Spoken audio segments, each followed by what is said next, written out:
pertama kita sebagai orang tua harus menguasai ilmu pendidikan. Tapi kan nggak semua orang tua Nah, dari sisi itu ya belajar di situ. itulah kesalahan kita. Dia ada kuliah di Jadi hukum. banyak orang tua Mhm. yang menjadi orang tua karena kebetulan, bukan karena betulan jadi orang tua.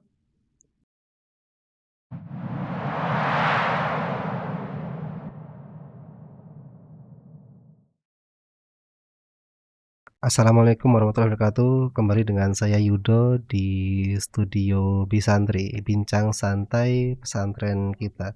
Dan kali ini kita akan podcast bareng dengan Ustadz Abu Ahmad Rahmat SPD MPD Hafizahullah Ta'ala, tentang materi kajian dengan memandang remaja dari sudut pandang yang berbeda. Assalamualaikum Ustadz, sehat? Waalaikumsalam warahmatullahi wabarakatuh. Akhirnya ketemu lagi di studio Bisantri Ustadz. Oke Ustadz, sehat Alhamdulillah. Ustadz hari ini? Alhamdulillah.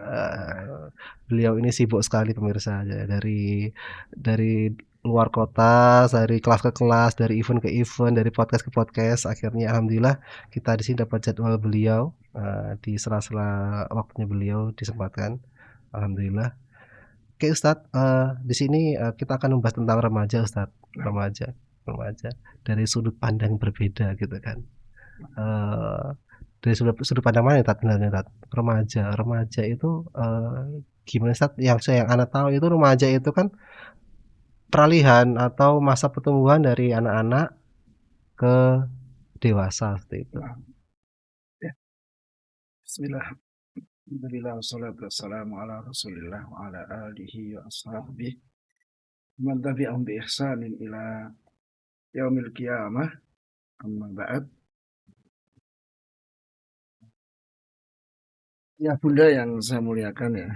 Jadi betul yang dikatakan oleh Mas Yudo bahwa remaja itu adalah satu tahapan di mana anak itu menjauh dari tahapan anak-anak, mendekat ke tahapan dewasa. Dewasa.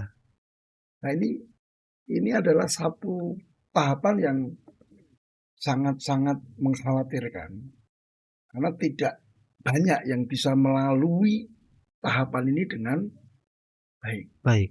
Nah, jadi tugas kita ini adalah bagaimana mengantarkan anak-anak ini berpindah ke masa dewasanya dengan aman. Aman. Karena meskipun masa remaja itu sebentar, tidak lama. Cuman di situ banyak hal yang menimbulkan problem. Nah, Ya, karena masalah apa? aman nggak aman itu tadi ya? Ya, karena remaja itu kan dipengaruhi oleh hormon, dipengaruhi oleh lingkungan, ya, dan karakteristik dari tahapan remaja itu sendiri. Nah, ditambah lagi sudut tadi. Kenapa kita pandang remaja dari sudut yang berbeda? Karena banyak orang tua, bahkan guru sekalipun, itu memiliki sudut pandang yang kurang pas terhadap anak-anak. Anak-anak masa remaja ini yang dalam bahasa Arab disebut murahaqah. Nah, di sini karena ketidaktahuan orang tua atau guru seringkali menganggap perkara yang sebetulnya itu normal, natural, dianggap masalah. Jadi perilaku anak itu ada sebab dan sumbernya. Sebab dan sumbernya. Nah, salah satunya adalah apa? Karena tahapan perkembangan usia dia.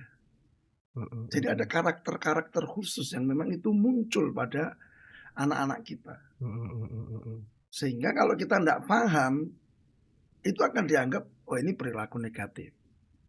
Padahal enggak, itu normal. Contoh yang dianggap bermasalah. Iya, yang nggak aman itu ya, Ya, meresahkan anak itu. remaja itu anggaplah mungkin seusia SMP, usia Nah, SMA biasa gitu kan kan. kita di SMP ini ya. Kalau dari sudut sekolah di situ. Anak-anak mulai senang dengan lawan jenis. Iya. Ini sebetulnya normal, wajar. Cuman Mhm. kita orang tua, guru menganggap ini masalah. Mmm, Padahal normal. Kenapa? Faktor hormonal, faktor perkembangan fisiknya, juga fitrah dia, perasaan kejiwaan dia, mhm sebenarnya mhm. normal. Mhm mhm mhm. Tapi banyak orang tua karena nggak paham, oh ini dianggap penyimpangan, Mhm mhm mhm. sehingga langsung disikapi dengan keras. Nggak boleh jatuh cinta, nggak boleh seneng, ini haram masuk neraka. Kan gitu kan? Iya. Sehingga anak itu stres. Kenapa? Fitrah dia seperti itu, karakter dia sebagai remaja seperti itu, tapi mendapatkan apa? Hambatan yang sedemikian kuat tanpa ada solusi. Jadi gimana Tat, biar, kita nih sebagai orang tua, sebagai pendidik ini bisa paham, oh itu suatu bagian dari proses atau itu memang pengaruh sosial yang negatif? Ya, kita sebagai orang tua harus menguasai ilmu pendidikan. Tapi kan nggak semua orang tua Nah, dari sisi itu Tat, ya belajar dari situ. itulah kesalahan kita. Dia ada kuliah di Jadi hukum. banyak orang tua Mhm. yang menjadi orang tua karena kebetulan, bukan karena betulan jadi orang tua. Kadang di rumah itu Tat, pasrah ke ibuke Jadi wes. begini, istilah ini, orang tua betulan tuh orang tua yang memang dia siap secara keilmuan, secara mental untuk menjadi orang tua. Dia ngerti bagaimana cara mendidik anak-anaknya. Mhm. Sedangkan orang tua yang kebetulan itu apa? Ya kebetulan karena dia punya anak jadi orang tua. Ya Mmm, kebetulan punya anak dipanggil ayah, mhm. kebetulan punya anak dipanggil ibu. Sedangkan dia secara mungkin keilmuan, secara mental, kejiwaan belum siap. Tapi afwan Tat, ini terkait ini pengalaman orang tua Ana juga, dan itu mungkin sama dengan generasi yang dulu. Ya, Lah anak sekarang itu orang tua dulu kan nggak ada istilahnya, nggak ada pedagogi, nggak ada parenting, tapi anaknya pada jadi semua Tat. Nah ini menjadi pertanyaan, dan sebagai apa ya, alasan bagi mereka, "Ah orang tua dulu itu tuh nggak ada ilmu parenting, tapi dia mendidik anaknya dengan disiplin, dengan itu, tapi buktinya jadi ya anaknya." mungkin metode yang dipakai untuk saat itu tepat, Mmm. sesuai dengan zamannya. Hari ini apa yang dulu kita dapatkan di masa kecil dari orang tua kita tidak bisa copy paste terhadap anak-anak kita. Mmm, Kondisinya berbeda, tantangannya nggak sama, versi yang berbeda. ya kan? Sekarang kita lihat misalnya, dulu kita kecil, gangguan belajar kita apa? Televisi. Main layang. Itu saja televisi dari jam 5 sore sampai jam 10 malam. Selesai. Ya soalnya iya, Dulu kita heeh, kecil kan. iya, Sekarang, enggak kan? Sekarang TV 24 jam, internet, dan mhm, sebagainya. Maka tentu tidak tepat kalau kemudian kita apa? memakai cara yang sama. Cara yang sama. Artinya copy paste. Nge-posting. Mungkin kalau misalnya, ya kita ambil sebagian. Mana yang masih up to date untuk anak-anak hari ini. Mhm Kita mhm. ambil. Bahkan mungkin prinsip-prinsipnya bisa kita ambil, tetapi tekniknya yang mungkin sudah nggak tepat lagi. Jadi, Iya iya iya iya. maka sebetulnya ya tadi kita ini sebelum menjadi orang tua memang harus mempersiapkan diri. Iya, Ketidaktahuan tentang ilmu pendidikan itu sebetulnya sulit untuk diterima. Wah, karena aku nggak ngerti yo, karena nggak mau belajar kali nggak Tat mau ya? belajar. Itu salah satu yang menjadi sebab kenapa anak-anak itu tidak sesuai dengan harapan itu adalah apa? Keawaman orang tua tentang pendidikan. Ini siapa Tat? Bapak atau ibu nih? Dua-duanya. Dua-duanya. Karena Kadang nanti faktornya banyak.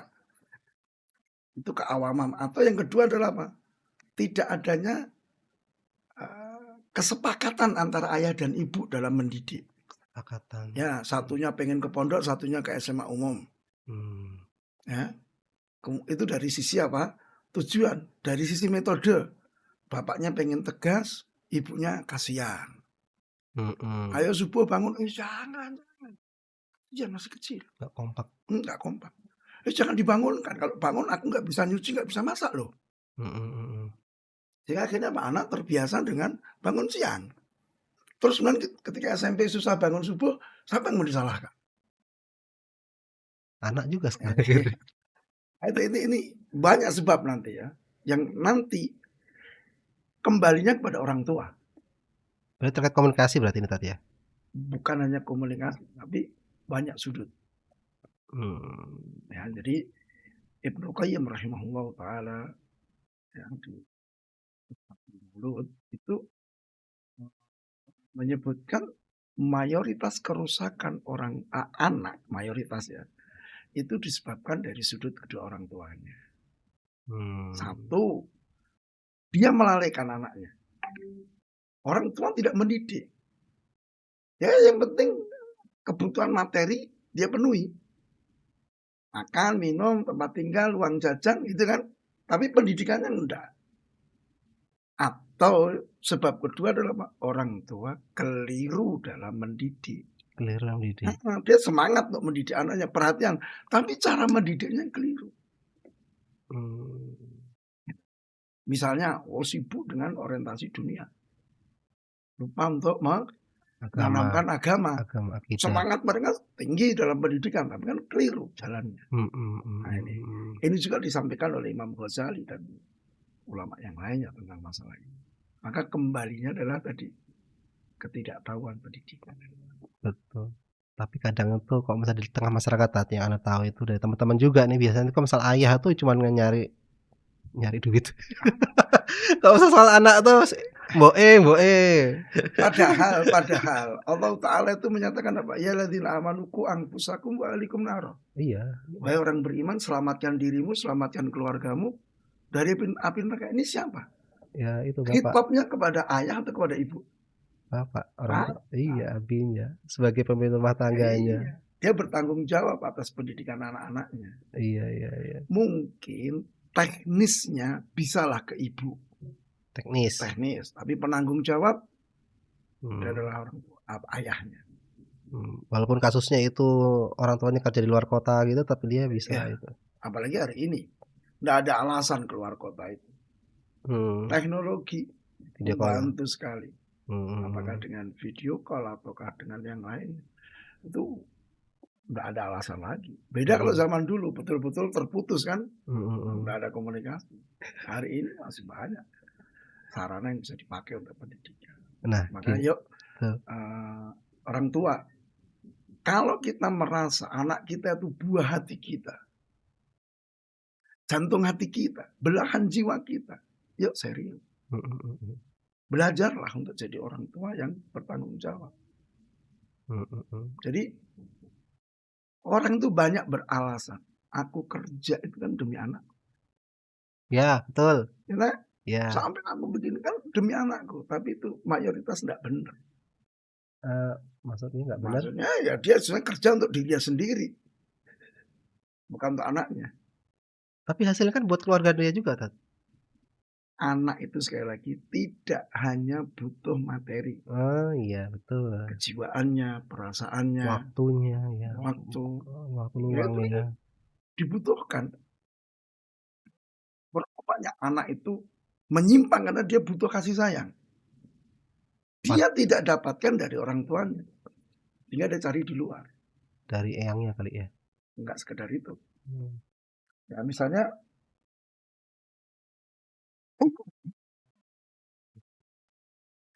dia cari di luar. Kenapa orang lari dari anak itu lari dari rumah? Hidup di jalanan. Kayak itu ya, pang gitu. Iya, karena dia dapatkan pemenuhan jiwa dan perasaan di situ. Tidak dapat di rumah. Ya, misalnya tadi orang tua nggak sepakat atau istilahnya apa ya, nggak ada kesamaan visi misi. Ditambah lagi mungkin yang lebih parah, Pak, perselisihan orang tua. Perceraian. Ya Oh, kan? ya ya, konflik. Perselisihan, Iya konflik, iya, konflik. broken home Broken misalnya. Nah, home. ini kan pengaruhnya besar banget. Iya iya iya. Mungkin mereka zaman sekarang bingung Tat, harus harus belajar di mana atau apa namanya, meniru siapa. Jadi memang, pola pikirnya orang tua sekarang itu ya manut sama eyangnya. Apa yang diterapkan eyangnya dia tiru, seperti jujur aja, ada keluarganya seperti itu juga Ya, kan. ya itulah tadi. Soalnya nggak ada apa, ya paling ya dari teman-temannya atau dari YouTube seperti itu, tapi kan Ya, bagaimana itu Tat, ya, pendapatnya kan? ya tadi kita harus belajar. Oh, tetap belajar Orang tua ya. harus belajar. Tidak cukup mengandalkan pengalaman pribadi. Mhm Ya, apa yang saya dapat dari orang tua saya, nanti yang saya terapkan. Sekali lagi itu tidak 100% bisa diterapkan. mhm Ada mhm. hal yang memang kita harus menambah. Orang tua itu harus belajar. Jadi yang diwajibkan belajar itu bukan cuma anak, tapi orang tua pun harus belajar. Nah, kita buat sekolah orang tua. Iya. Ya. Kita buat sekolah orang tua. Gimana sih? Tapi kenyataannya gini, Kak, kalau misalnya mereka malas belajar, akhirnya dia taruh ke sekolah, berharap tuh pendidiknya ini, gurunya ini bisa merubah keadaannya, seperti itu. Ya, it's okay. Artinya ketika kita tidak mampu mendidik sendiri, kita bisa minta tolong. Oh, gitu kan? Tapi ketika kita tidak punya pemikiran yang baik, dia akan pilih sekolah juga sekolah yang tidak baik, Mmm, mhm ya kan? mhm, mhm, Sehingga bener. itu satu. Yang kedua, banyak orang tua itu ketika menyekolahkan anak itu seperti ngelondrikan pakaian. Laundry, pakaian, Iya, bersih, pokoknya ini anakku, aku bayar berapa. pokok RC. Nah, nanti pokoknya harus jadi baik, ya kan? Seperti itu. Padahal bisa jadi ketika nanti pulang sekolah sudah bersih di sekolah, tapi di Iya. rumah dia kotori. Nah, itu kalau misalnya nggak Misalnya kan, sefrekuensi. misal di mana di sekolah itu diajari nak makan tuh pakai tangan kanan, Bismillah. Iya, Kalau makan pakai tangan kiri nanti menyamai setan, setan, gitu. heeh. Di rumah dia dapati orang tuanya makan pakai tangan kiri. Mungkin anak-anak kita yang masih kecil misalnya, anak TK, SD, kelas bawah, itu kan berani negur. Iya. Ayah, kok makan pakai tangan kiri? Nggak Makan gorengan boleh, Tat ya, nggak tempe, boleh. cabenya sebelah kiri. Nah, ini nggak boleh karena makan tangan kiri itu menyerupai setan. Oh, orang tua kan mungkin tersinggung sama bilang, Ustadz itu yang setan. Akhirnya kan rusak antara, karena nggak sinkron ketidaktahuan orang tua, ya bisa juga ketidaktahuan sekolah, Iya iya akhirnya iya. membahayakan pendidikan. Termasuk di dalam menyikapi remaja tadi. Aduh, Karena dia nggak ngerti nggak ngerti. dunia remaja itu seperti apa. Heeh. Sehingga dianggap anaknya itu menyimpang. Padahal Mmm, bisa jadi tadi hal-hal yang itu sifatnya normatif. iya. Sesuai dengan tahapan perkembangan usia dia. Mhm Gitu. mhm mhm. Oke, Ustaz. Jadi kan memang remaja itu kalau misalnya di tengah masyarakat ini kan identik dengan kenakalannya, dengan Betul, tingkah-tingkahnya itu. Seperti yang betul, Ana dapat ini, betul. hal konyol seperti ini loh, Tat. Iya, iya, Tidak dibelikan skincare, bocah SMP di Pemalang mengamuk dan mengancam membunuh ibunya loh, Tat. iya. Itu Kenapa? Kenapa? Kenapa ini apakah bisa? proses itu, proses apa ya, proses remajanya itu, apa memang ini suatu yang normal, wajar, atau memang sudah Ya, overload ini, apa, overlap, disebutkan lewat oleh batas maksudnya? seorang pakar pendidikan ya, psikolog pendidikan itu, bahwa perilaku anak itu sumbernya dari 5. Sumber anak, ini mah, Tadi ya sudah kita sebut ya, itu apa? Tahap perkembangan. apa perkembangan, iya, tahap perkembangan Yang kedua, kebutuhan kejiwaan dia. jiwa. Jadi dia berperilaku itu untuk memenuhi kebutuhan kejiwaan dia, perasaan dia. Yang ketiga adalah apa? Mindset orang tua. Orang tua itu punya gambaran, oh anak itu harus begini, begini, begini. Harapan. Wajar kan, Kak? Tapi dia menuntut anak. Itu berapa banyak? Bapaknya dokter, anaknya pengen jadi dokter. Padahal mungkin Iya iya potensi iya. dia tidak dokter. Pernah aku punya Iya teman kan? tadi ya, punya teman kuliah di anak dulu psikologi. Hmm, Teman anak itu sampai semester 2 karena bapaknya dokter, akhirnya suruh keluar, Tat. iya, Masuk kedokteran Semarang itu, ya iya. Allah, Saya luar kemarin ketemu juga dengan seorang ya. Masya Allah, orang tuanya baru kenal ngaji, semangat kan. iya, Akhirnya anaknya dipaksa untuk mondok. Sedangkan anaknya satu enggak punya kesukaan ke situ. Potensi dia juga nggak mampu. mhm Tapi mhm, dipaksa. Ya akhirnya apa? Stres anaknya. Ya. Hanya bertahan setahun 2 tahun, mau nggak mau keluar. keluar, Ya kan? mhm, Itu masih mending sekedar keluar. Coba nanti diteliti aja. Mohon maaf. Santri-santri yang mungkin dianggap troublemaker itu, mmm, ya diajak bincang dari hati ke hati. Antum itu kenapa kalau di sini? Kenapa antum perilakunya negatif dalam tanda petik? Ada apa? mhm. Kalau dia merasa aman, merasa nyaman dengan kita, dia akan curhat. Gitu.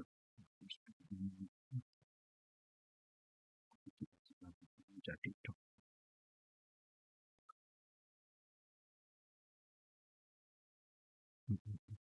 akhirnya apa? Pelampiasannya negatif-negatif. Iya, Bisa seperti itu. mhm mhm. Dan yang keempat adalah apa? Respon. Respon maksudnya? Respon terhadap lingkungan, terhadap situasi kondisi yang dia hadapi. Mhm mhm, Dia dimarahi, responnya gimana? mmm, Dia ditekan, responnya gimana? Bisa dia akhirnya, ya wes lah, tunduk, manut. mhm, Yang kedua, bisa jadi dia melawan. iya, agresif. Ya, bapaknya jotosi. Ya kan? Gurunya jotosi, Jotosi. suka kayak gitu. Itu respon. Sedangkan yang kelima itu bentuk balas dendam. Sama siapa dendamnya? Bisa kepada diri sendiri, bisa kepada orang lain atau kepada keadaan. Mmm, Gitu. Sehingga istilahnya orang apa? Pelarian. pelarian, Nah, kan orang mhm, istilahnya gitu. Padahal itu adalah wah, bentuk balas dendam. Wah, misalnya nih, aku dulu miskin, aku sekarang gimana untuk jadi kaya? kaya, Nyolong nyolong, dan dengan seterusnya. segala caranya. Bisa jadi seperti itu. Iya Maka kita enggak bisa dong langsung menyalahkan anak-anak remaja 100%. iya, betul. Tapi yuk digali dulu. Ini sebabnya apa? Apakah itu masih dalam bentuk kewajaran sebagai karakteristik tumbuh kembang si anak atau memang betul-betul menyimpang? Nah itu Gitu. gimana tuh? Dari penilaian gimana tuh, anak itu kita bisa mengidentifikasi bahwa ini kenakalan yang wajar atau kenakalan yang udah tidak normal lagi? Ya, satu ada pengamatan, Observasi. observasi. Maka di sini kita butuh membersamai anak. Tapi banyak ya Tat, sampai 300 orang. Ya itu oh, Iya kalau iya. kita tidak sanggup punya anak banyak, ya ayo gimana caranya? Gitu loh. Iya iya. Oh mampunya saya hanya mendidik 10, ya udah 10 aja. Mhm. Ya daripada nanti akhirnya kita pusing sendiri. Ini gitu. Kalau Kiki gimana Tat? Sekolah ini kan, sekolah. Kan teman-teman banyak ini, ya katakanlah satu kelas lah, satu kelas.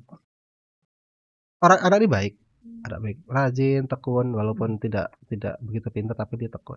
Tapi kan dia kayak ini bermasalah karena teman-temannya toksik. Nah ini, Ya, toksik ini Tat, gimana itu kita ini mungkin juga, pertanyaan dari Bunda di rumah atau Abi di rumah terkait, teman-teman toksik ini. Kan teman toksik itu tidak hanya di, sekolah, tapi di luar sekolah juga ada kan, nah, teman-teman toksik. Nah itu gimana kita bisa menarik anak kita biar tidak terikut seperti itu atau intervensinya gimana pertanyaannya? ya disebutkan di buku Tarbiyatul Aulad Bidha'il Kitab was Sunnah. Dikasih mukadimah oleh Syekh Saleh Fauzan. Satu kewajiban orang tua itu memilihkan teman. Dan Bapak? Satu kewajiban orang tua memilih teman. Mmm, Jangan dibiarkan anak untuk milih sendiri. teman-temannya. Kenapa? Karena kalau sudah berteman, susah untuk dipisahkan. Dia nggak akan terima temannya yang jelek itu dikatakan jelek. Dia pasti akan membela. Dia baik kok sama saya gini-gini. Kalau kontaknya di sekolah berarti gurunya? Ya, makanya kan mesti ada seleksi. Ya kan?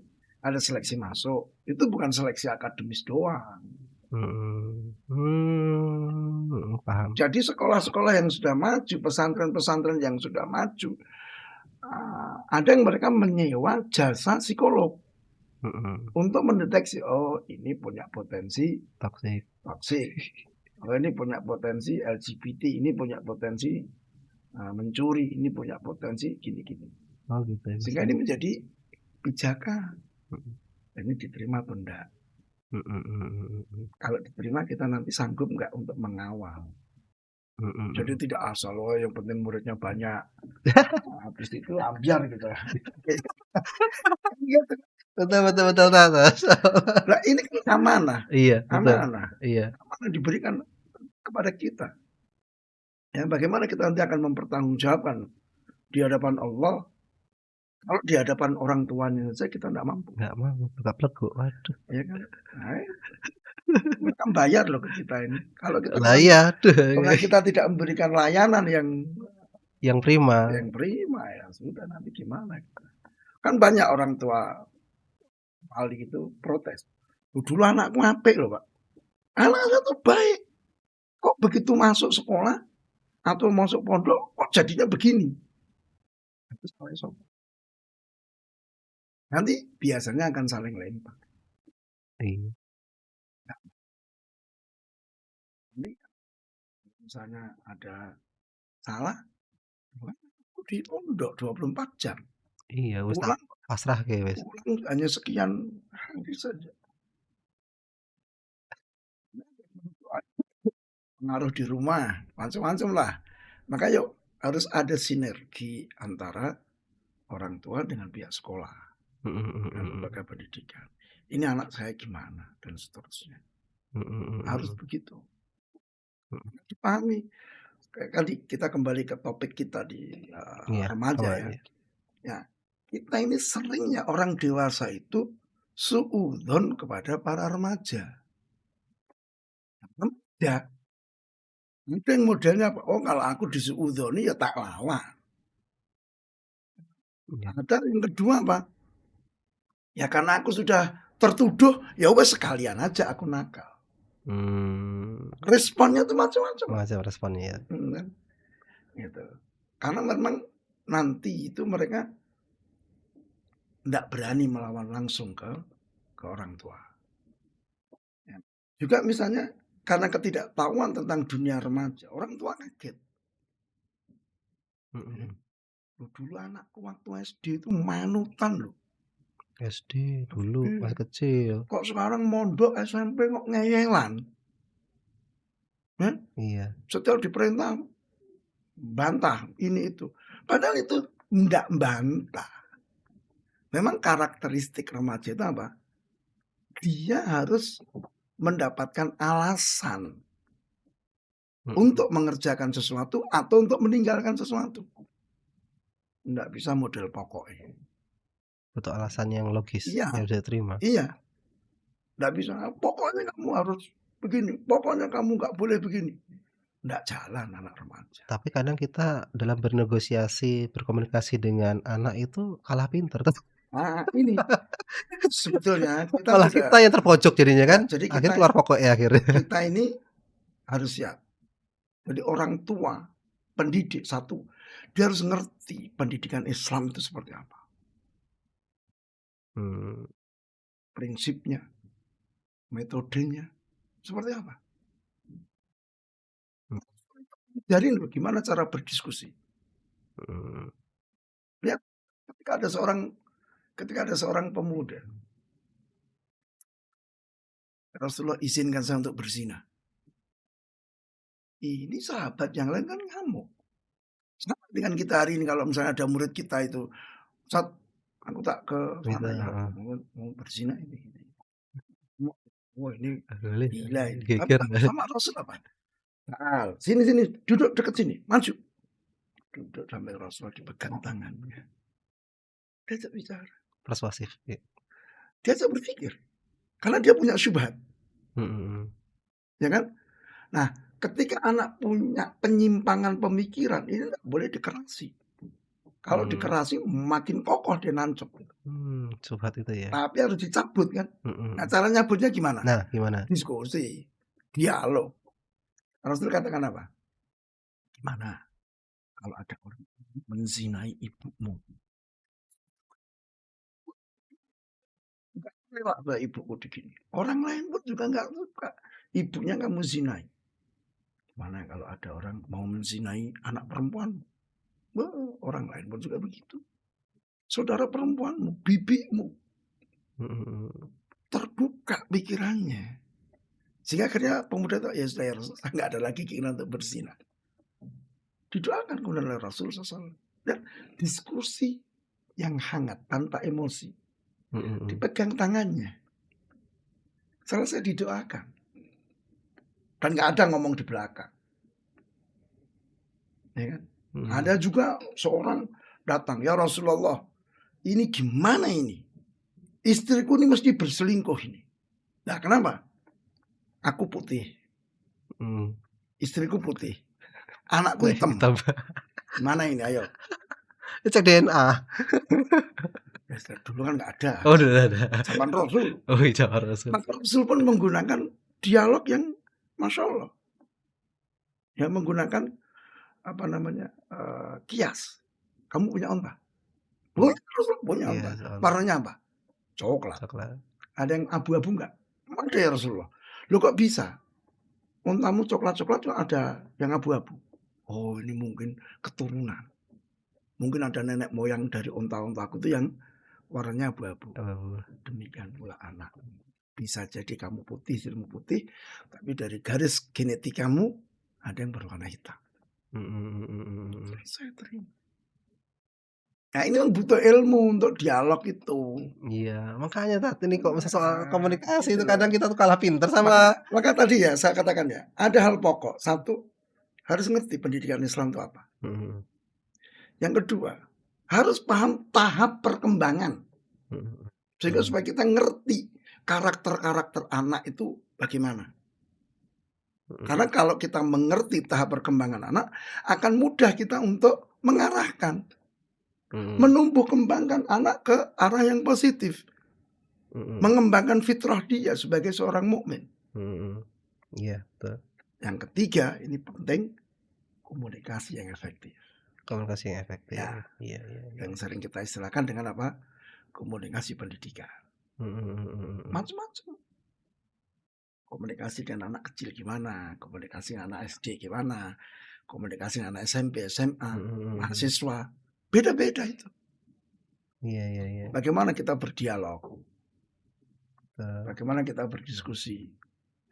Nah, itu seringnya kan banyak orang tua, orang dewasa, bahkan guru pun tidak punya kemampuan untuk berdialog dengan baik. Satu arah doang biasanya. Pokoknya satu arah aja. Terus marah, terus mencaci maki, menjelekkan. Ya udah, anak tuh diem, nggak akan ngelawan, nggak akan bantah. Tapi dia nerima nggak? Nah, di belakang kita, ya tadi, kalau anak SMA mungkin kita pulang dicegat kita.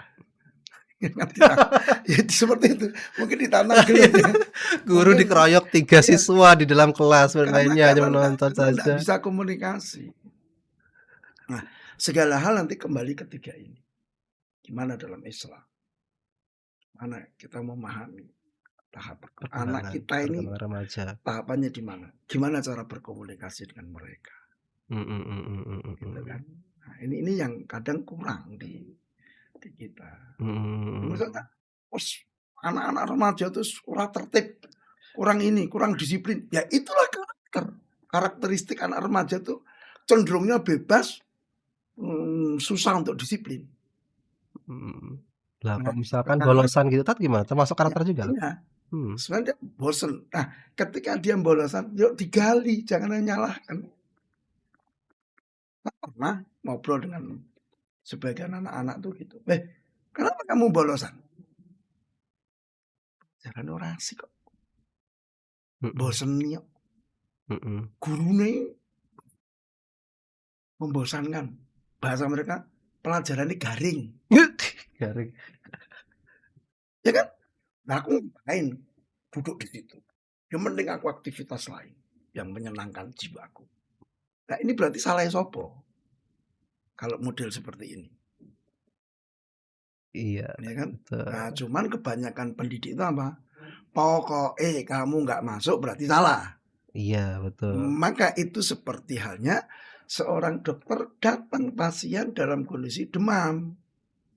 Demam, oke. Nggak ditanya apa yang dirasakan, apa ini sakit ini enggak, wesnya paracetamol, tung, turun panasnya. Iya. 1 jam, 2 jam, naik Naik lagi. lagi. Sama tuh ini, udah kamu bolos dihukum. Iya. Selesai. Besok ngulangi lagi. Terus gini Ustaz, kita dulu pernah bincang ya, jadi setiap dalam satu kelas itu anaknya kan ada banyak ya, 30 atau 32. Kan setiap individu itu pasti berbeda-beda. Padahal kita sebagai pendidik, sebagai guru, harus bisa memahami salah satu. Betul. Nah, itu apa nggak mumet, Tat? Atau Enggak, ada triknya apa, Tat, enggak. caranya Ya bisa jadi kita satu ya muridnya jangan banyak-banyak. kan udah normal 30 Tat, dalam satu kelas. Di negara-negara maju, itu kelasnya kelas kecil. 15? 15, 20. Oh, 20. Atau bahkan 10. Mmm. Ya, semakin rendah kelasnya, makin sedikit. Mhm. Dan ini yang dipegang oleh Rasulullah SAW bahwa Rasul itu membedakan di antara para sahabat. Mhm. Setiap orang itu tidak sama, punya karakter beda, keunikan, dia punya potensi, dia punya kelemahan yang tidak sama satu dengan yang lain. Mhm mhm mhm. Ya kan? Maka kalau di dunia pendidikan misalnya gampangnya gini, kita tahu istilahnya dengan gaya belajar. Ya, ada Ya kan? tesnya gaya belajar. Ada auditori, ada visuali, ada kinestetik. Kinestetik, iya. Di Kinestetik dalam satu kelas apakah semuanya auditori? kinestetik semua tadi. Enggak, mesti macam-macam. Iya, betul betul betul. Tiga ini ada. Maka seorang guru dituntut untuk merancang pembelajaran yang bisa melayani 3 gaya ini. Tapi yang menurut Ana yang pernah Ana tes itu yang kinestetik yang agak sulit, Tat. Tadi dia sering keluar-luar, Nah, karena dia bisa. oh bisa. Makanya kan menjadi guru itu kan sekarang profesi ya. Iya. Dituntut keahlian khusus. Dituntut pendidikan khusus. Tidak asal, kamu mau ngajar nggak? Ya biar. Profesi. Sama dengan dokter. Nggak sembarangan orang boleh nyuntik. Nggak sembarangan orang Mhm. bisa ngasih resep. Dia butuh keahlian. Pendidikan itu juga begitu. Butuh. Tidak sembarangan orang butuh. Boleh jadi guru sebetulnya. Mhm mhm mhm. Ya kan? Rasul SAW juga begitu membedakan para sahabat. Rasul katakan, ana fikum bimanzilatil ab baina auladi. Oh, kedudukanku terhadap kalian itu seperti halnya seorang ayah di antara anak-anaknya. Mhm. Ayah yang bijak itu kan mesti membedakan antar anak itu. Iya. Menjaga perbedaan. Maka guru juga demikian. Oh, ada anak yang begini. Satu sering kadang sedih juga ya. Nah, begini. Anak itu kan potensinya macam-macam. Ada yang Iya. pinter eksak, ada yang pinter sosial, ada yang hafalannya kuat, ada yang lemah Iya. kan gitu. Mhm. Tapi anehnya kita nuntut murid kita untuk KKM semuanya. Iya. Iya. Sedangkan kita gurunya aja spesialis semua kan. Saya misalnya disuruh ngajar matematika, ya udah iso. Saya disuruh ngajar bahasa Inggris, biar nanti. Iya. Ya kan? Sesuai Tetapi, bidangnya masing-masing. tapi murid kita dituntut bisa semuanya. Wah, hebat. Mmm. Maka Rasul itu Sallallahu Alaihi Wasallam mengarahkan para sahabat sesuai dengan potensinya. Mhm.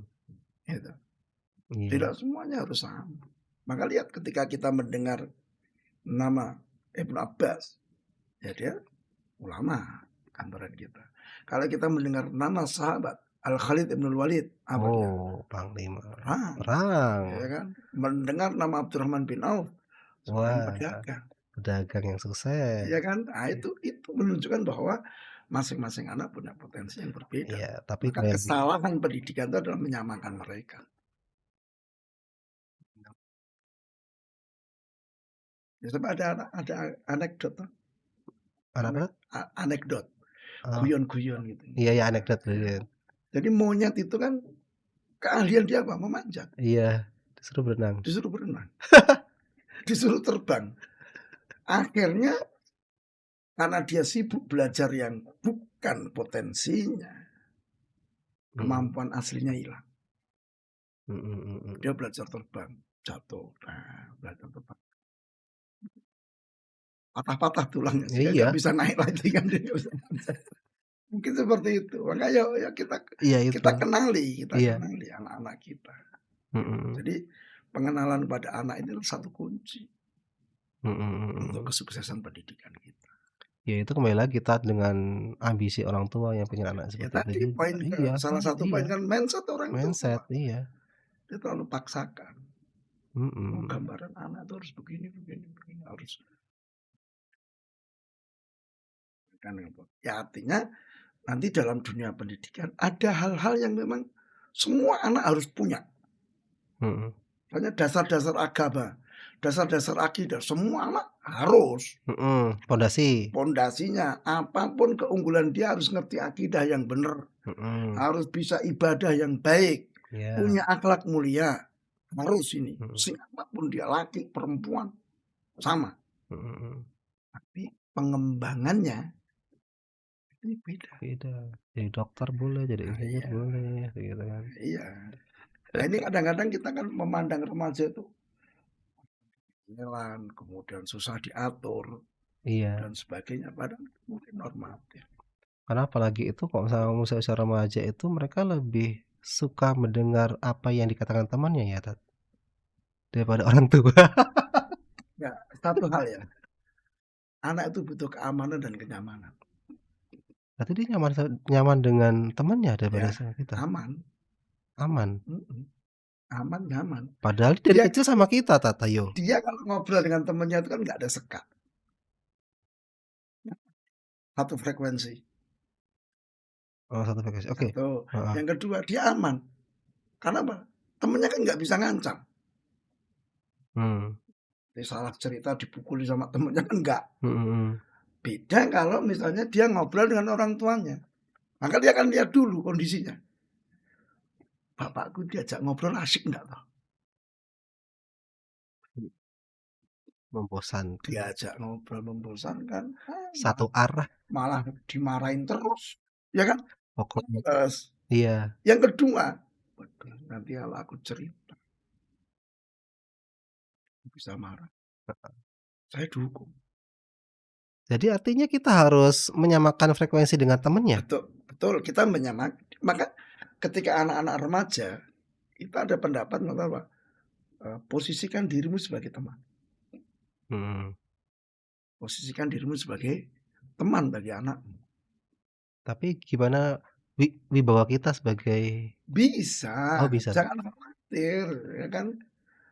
Ya, jadi kita ini kadang-kadang karena terlalu takut, nanti anakku nggak menghormati aku. Akhirnya kita ini jaga jarak, jaga image.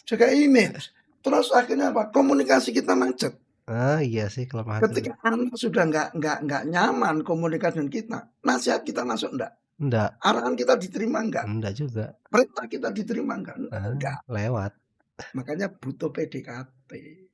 Jadi orang tua itu butuh PDKT dengan anaknya.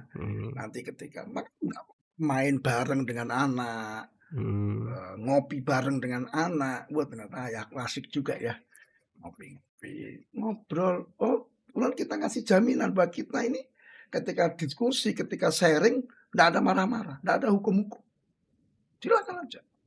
Coba misalnya, ketika anak mulai mencintai lawan jenis, berani nggak dia cerita sama bapaknya? Kenapa nggak berani? Oh, takut, dineneni, nah dimarahi kan. pasti. Tapi kalau dengan temennya, Aman, aman dia kan. malah dikasih saran. Maka dia cerita. Maka ini kadang kita orang tua ini yang kurang pas. Kita Mhm, sebagai orang yang mencintai anak kita, ndak mau membangun komunikasi, akhirnya anak cari pelarian tempat lain. Ya kalau yang diajak komunikasi temennya ini baik, iya ya, soleh. mhm, Kalau temennya nggak soleh, mhm, apa yang terjadi? mhm. Ayo bangun komunikasi. Poin ketiga tadi. Kalau sudah erat sama temannya yang jelek itu, kita intervensi nggak Ya susah. susah. Makanya kita harus berusaha meraih hati anak-anak kita. Jadi kita sampaikan perasaan cinta kita kepada anak, khususnya remaja, dengan bahasa yang bisa ditangkap oleh anak kita. Mmm, Padahal kita mungkin harus ditanya, aku tuh ya cinta bener sama anakku, aku ya sayang bener. Tapi bahasa cintanya itu nggak tertangkap oleh anak kita. mhm, mhm. Cinta opo? Tapi gini Tat, Sukanya kendalanya apa? mungkin gini Afwan Tat, terkait usia orang tua dengan anak yang terlalu jauh, kan ada tuh kan. Hmm, Nah, usianya sudah mungkin anaknya terlambat ya, maksudnya kita mendapatkan, buah hati itu, terlambat sehingga kan jaraknya akan hmm, akan agak jauh. hmm. Nah, pada saat anak itu remaja kan kita sudah terlalu tua Nah, dan komunikasi itu akan sangat berbeda. Apakah memungkinkan kita sebagai orang tua yang sudah di zaman yang sebelumnya ini, untuk belajar di zaman yang sekarang yang mungkin dari bahasa aja udah bahasa gaulnya kan sudah bahasa yang aneh-aneh seperti itu, nah, Kak. Rasul SAW Iya, itu mendidik anak-anak sahabat loh. Ibnu Abbas ya. Ibn Abbas, Ibn Mas'ud,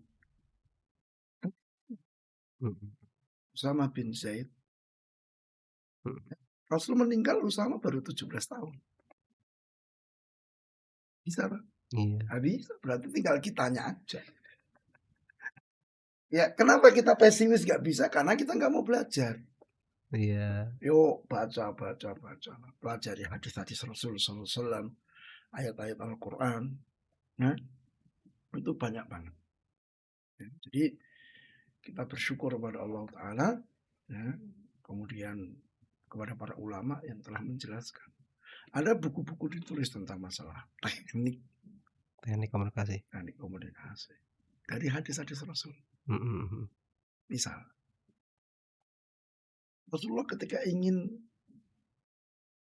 memberikan arahan mhm. kepada Mu'ad radhiyallahu ta'ala anhu, agar Mu'ad itu membaca Allahumma inni ala dzikrika wa syukrika wa husni ibadati di belakang salat. Rasul kan komunikasinya bagus. Dipegang tangannya Mu'ad. Bangun. Secara emosional. Setelah itu dipanggil, ya Mu'ad. Wahai Mu'ad. Seorang anak dipanggil namanya. Memang, hei kamu. Ya kan? Wahai Mu'ad. Wallahi inni la uhibbuk. Demi Allah aku mencintaimu. Tuh bahasa cintanya keluar. Siapa yang hatinya nggak terbuka Iya, ketika Rasul mengatakan aku mencintaimu. Demi Allah aku mencintaimu. Dan ini diucapkan 3 kali. Diulang loh 3 kali. yang 3 kali. Nah, lalu setelah itu Rasul katakan la tad'an fi dubri kulli salatin. Jangan kau tinggalkan. Sekali-kali jangan kau tinggalkan di belakang salat untuk kau mengatakan Allahumma inni ala dzikrika wa husnika wa husni wa Allahumma inni ala dzikrika Wa syukrika. wa syukrika wa husni ibadat. Kira-kira diterima enggak nasihat itu? Ya sudah kebuka hatinya ya mesti Sudah dibuka dan ini yang menasihati orang yang cinta kepada cinta dia. dia. Bukan, wah ini jangan-jangan menjerumuskan ini. Ya kan kadang anak itu nggak mau terima karena dia curiga loh. Wah ini ayah modus loh ini. Wah ini ustadz ini modus ini. Ada maunya. Ada maunya. Nah, itu kan kadang itu. Maka kita harus dudukkan betul bahwa kita ini tulus. Iya, Betul-betul demi kebaikan mereka. Bukan untuk kebaikan.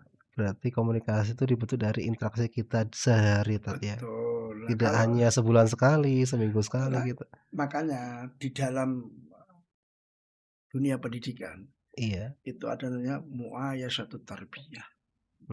Pembelajaran, kebersamaan dalam kebersamaan. pendidikan. Ya kan? Iya. Nah ini sekarang misalnya ada satu lembaga pendidikan mondok tapi nggak pernah interaksi dengan gurunya, nggak pernah interaksi dengan pengurusnya, nggak pernah interaksi dengan pengasuhnya. Apa fungsinya mondok? Mondok kan bukan sekedar anak itu butuh fasilitas fisik, kamar mandinya bagus, kamarnya oke, dan jiwa. Iya, pemenuhan kebutuhan Ya, jiwa. Iya. kebangunan jiwa ini. Dia butuh kehangatan, butuh diperhatikan, butuh dicintai, butuh diapresiasi. Bahkan kalau diloloskan, hakikatnya nggak seneng loh. Wih, terserah. Itu anak tuh hakikatnya nggak seneng. Dia tuh pengen ada batasan, ada aturan, tapi yang jelas. Aturan jelas. Jangan ambigu. Kalau dalam bahasa hukum jangan pasal karet. Karet. Iya. Sebuah pesanan. Iya, bisa ditafsirkan macam-macam kan. Nah, harus seneng karakter anak-anak itu dia pengen disiplin tuh pengen. Cuma aku jangan dipaksa gitu untuk anak remaja kan gitu. Makanya hal yang penting itu adalah apa? Kita beritahu mereka. Kita yakinkan mereka bahwa ini baik untuk dirimu, untuk masa depanmu, untuk kehidupanmu. Bangun kesadaran. Beri kesempatan untuk mencoba. Kelima apa? Pembiasaan dan latihan. Baru level ke-6 itu apa? Jadi karakter. Nah, kita ini kan maunya lompat. Pokoknya nggak mau harus soft awal. Pemberian punishment sama reward itu gimana, Tat? Itu satu metode. Salah satu metode. Ya. Tapi jangan sampai nanti apa? Metode itu hanya itu aja. Oh ya. Banyak metode itu. Masya Allah. Rasulullah itu, Masya Allah kalau kita mau baca ya. Baca. Hal yang penting juga dikatakan oleh Syekh Jamil Zain, jangan pernah menghukum di saat anak tidak menyadari dirinya salah. Jangan menghukum salah. Oke. Karena itu melakukan kesalahan, tapi dia merasa nggak bersalah, hukum. Dia akan dendam. Nggak salah kok. Baru sadar, ini loh kamu salah. Sehingga ketika dia sudah merasa salah, kemudian kita kasih punishment, it's okay.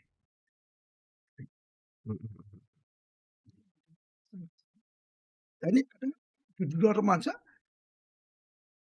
butuh effort ya, butuh usaha untuk menyadarkan itu. Iya. Jadi mungkin anak-anak zaman sekarang kan pengetahuannya, keilmuannya, kecerdasannya, Gen alpha sekarang ya, kan. Masya Allah, kita udah ketiga. Makanya kalau anak-anak kita sedemikian maju, terus kita nggak mau mengupgrade kemampuan kita, iya. Gimana mau didik? Masalahnya kemauan ini loh, kadang tuh menjadi kendala kita. Ya, jadi kemauan ini harus kita bangun sendiri itu. Harus dibangun di atas kesadaran, keimanan bahwa menjadi orang tua, menjadi pendidik itu satu amal besar, berpahala besar, gitu loh. Tapi ingat, seorang pendidik yang tidak punya kompetensi, maka yang dia rusak lebih banyak, lebih besar ketimbang apa yang ingin dia perbaiki. Kita tuh pengen, anak-anak itu baik misalnya, disiplin. Tapi kita nggak punya ilmunya. Maka pendisiplinannya dengan pikiran kita yang keliru. Dampaknya apa? Lebih parah. Berarti dia jalan tanpa ilmu. Ya. Iya, dia bergerak tanpa ilmu. Beramal tanpa ilmu. Nah, ini yang harus disadari oleh kita semua. Maka tadi di depan saya katakan apa? Orang tua harus belajar. Sekolah. Masya Allah. Harus sekolah. Tat, ini sudah hampir 1 jam, Tat. Nggak terasa kita ngobrol-ngobrol ini. Oke, Tat, mungkin closing statement Tat yang terakhir ini, Tat. Mungkin, pesan-pesan mungkin closing statement pesan buat kita sebagai pendidik maupun, ayah bunda yang di rumah, Baik, buat untuk mendidik anak-anak remaja kita ini. baik. Ayah bunda yang saya muliakan, ya, jadi segala sesuatu itu dibutuhkan ilmu. Ini satu kaidah yang sebenarnya kalau kita mau belajar ya, itu sudah ditekankan oleh Imam Bukhari dalam Sahihnya, dinukil oleh Syekh Muhammad bin Abdul Wahab di dalam Fathul Usul, Mhm. bab al ilmu qoblal qaul wal amal. Nah, bab wajibnya berilmu sebelum bicara, sebelum berbuat, termasuk dalam mendidik anak. Kalau kita tidak punya ilmu tentang pendidikan, gimana kita akan mendidik? Maka Mhm. tadi, sesuatu yang tanpa ilmu, kerusakan yang ditimbulkan lebih besar daripada Iya, kebaikan yang kebaikan yang ingin dicapai. Yuk, bareng-bareng belajar. Banyak pendidikan ini, sebagian sudah diterjemah dalam bahasa Indonesia, sebagian masih banyak yang masih iya, dalam bentuk bahasa Arab. Ya, alhamdulillah. Misalnya sekarang kita lihat ya tesis-tesis ya, iya, tesis atau tulisan disertasi disertasi. itu banyak juga mengungkap sampai detail-detail apa yang kita pelajari di bangku kuliah tentang teknik pendidikan, metode, cara, prinsip pendidikan semua udah ada di dalam Islam. Iya, betul. Sisa kita aja. Tinggal kita Maka niat apa kita ini enggak, kemauan kita kita ini tapi ya. kita ini punya mutiara tapi nggak mau gali, nggak mau nyuci, Nggak lucu sih. ya kan? Sehingga akhirnya orang-orang kafir mereka yang ambil, terus mereka kembangkan sampai ke teknik-tekniknya, terus diklaim ini kami, terus Iya. diberikan ke kita, padahal itu punya kita. Ini yang kurang di kita. Nah, yuk belajar ini, meskipun kadang apa yang dalam dalam pendidikan Islam itu tidak lazim dalam dunia pendidikan pada umumnya. Iya. Ya kan? Misalnya banyak kan, misalnya, oh, pokoknya kita didik itu harus ada hukuman, harus keras. Enggak juga. Padahal ada Fisik. baik verbal ataupun non verbal. Ada satu tesis, mabda'ur rifq fi ta'amuli ma'al muta'allimin. Prinsip kelembutan dalam berinteraksi dengan murid. Tulisan S2. Bawakan di situ nas Al-Quran, nas hadis, para ulama, prakteknya Rasul, prakteknya sahabat, prakteknya para ulama terhadap prinsip kelembutan ini. Lembut bukan berarti lembek, Tegas mungkin. tapi lembut tetap ada padanya ketegasan. Rasul itu orang yang paling lembut, tapi ketika misalnya dalam kondisi tertentu beliau memboikot 3 orang sahabat, Ka'ab bin Malik, sebagai hukumannya. Rasul juga marah juga kepada sahabat, gitu. Tapi beda dengan kasar kan. Nah, tolong dibedakan tegas dengan kasar. Iya, tegas dengan kasar. Maka yuk ayah bunda, ya, kita harus banyak belajar, banyak membaca literasi kaitannya dengan dunia pendidikan Islam, sehingga diharapkan nanti ada perubahan-perubahan pola pikir, perubahan-perubahan tindakan dan ucapan kita dalam mendidik anak-anak kita, sehingga jangan sampai kita ini menjadi penyebab masalah anak kita bermasalah gitu. Oke, Pak. Baik, sebenarnya masih banyak lagi yang pengen kita bicarakan ya terkait anak-anak sekarang banyak sekali permasalahan, tapi terkait waktu okelah kita kita sekiankan dulu mungkin ada semoga Ustadz Abu Ahmad ada waktu yang lain sehingga kita bisa ngobrol-ngobrol lagi. Oke pemirsa, sekian dulu dari, Studio Bisanti dengan saya Yudo. Wassalamualaikum warahmatullahi wabarakatuh.